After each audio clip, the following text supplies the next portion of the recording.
Hello दोस्तों, कैसे हैं आप लोग। हमारी आज की कहानी का नाम है एनिवर्सरी। मम्मी अब मेरी भी तैयारी कर दो, मुझे भी आज शाम तक अपने घर जाना है। क्यों, ऐसा क्या है। मीना जी ने तो प्रश्नों की झड़ी ही लगा दी।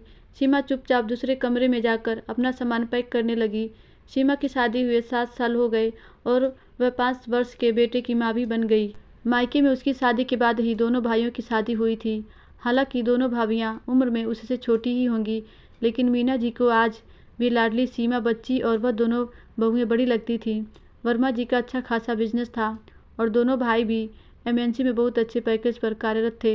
अतः विदा के समय सीमा को दहेज में बहुत कुछ दिया गया था। नकचड़ी सी सीमा कभी भी अपने ससुराल में एडजस्ट नहीं हो पाई।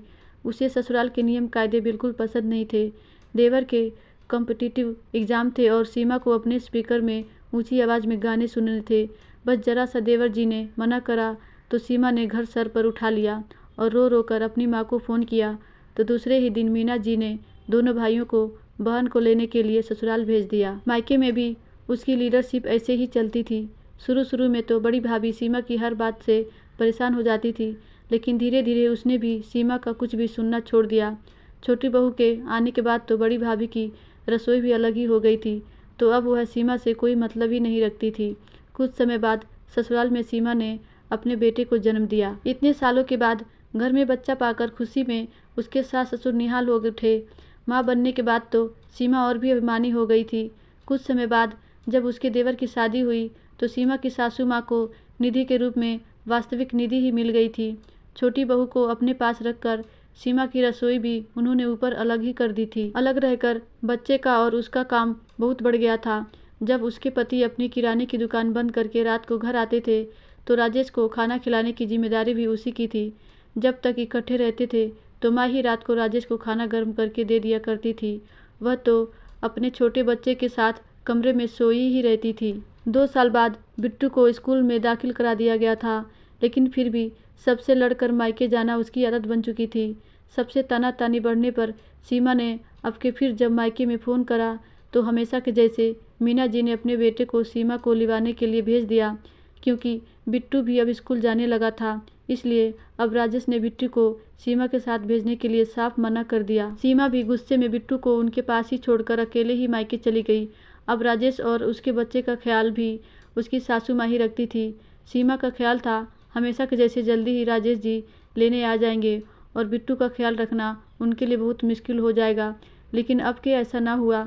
सीमा की देवरानी और सासू माँ ही छोटे बिट्टू को स्कूल भेजती थी और राजेश के खाने का भी ख्याल रखती थी। अब सीमा ने फ़ोन पर एक नया प्रपंच शुरू किया कि देवरानी उसका सारा सामान लेना चाहती है और उसके पति को भी फुसलाना चाहती है, लेकिन अब उसकी किसी बात का किसी पर कोई असर नहीं पड़ता था।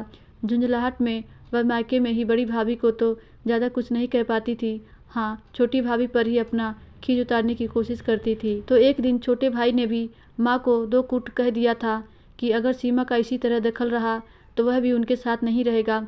उसके बाद मीना जी का व्यवहार भी काफ़ी बदल गया था। अब वह गाय बगाहे छोटी बहू की साइड लेने लगी थी। आज जब अपनी एनिवर्सरी पर छोटी भाभी अपने पति के साथ बाहर घूमने जा रही थी तो सीमा चिल्लाकर बोली, मैं कोई नौकरानी थोड़ी ना हूँ कि सारे घर का काम करूँ और यह महारानी घूमने चली जाए। इससे पहले कि छोटी बहू गुस्सा होकर जवाब देती, बड़ी भाभी ने अपनी देवरानी को प्यार से एनिवर्सरी के लिए गिफ्ट दिया और उसे समझाते हुए कहा कि तुम सीमा की कोई भी बात को सीरियसली क्यों लेती हो। तुम अपने मज़े करो, यह तो अपना घर और अपने बच्चे ही नहीं संभाल पाई, इससे तुम और क्या उम्मीद रखती हो। सीमा ने दोनों भाभियों की बात सुन ली थी। शायद पहली बार उसे एहसास हुआ कि ससुराल ही अपना घर होता है। छोटी भाभी भी छोटे भैया के साथ घूमने के लिए चली गई। कमरे में आकर आज उसे ससुराल में किया गया अपना सारा व्यवहार चलचित्र के जैसे घूमता हुआ दिखा। घर में दोनों भाभियों का प्रेमपूर्ण व्यवहार उसको बहुत कुछ समझा रहा था।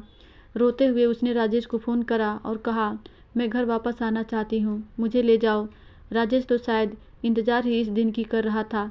उसने शाम को आने का वादा किया।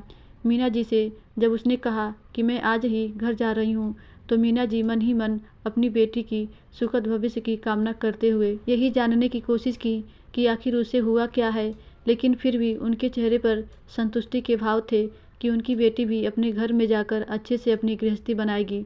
धन्यवाद दोस्तों, आशा करती हूँ ये कहानी आपको ज़रूर अच्छी लगी होगी।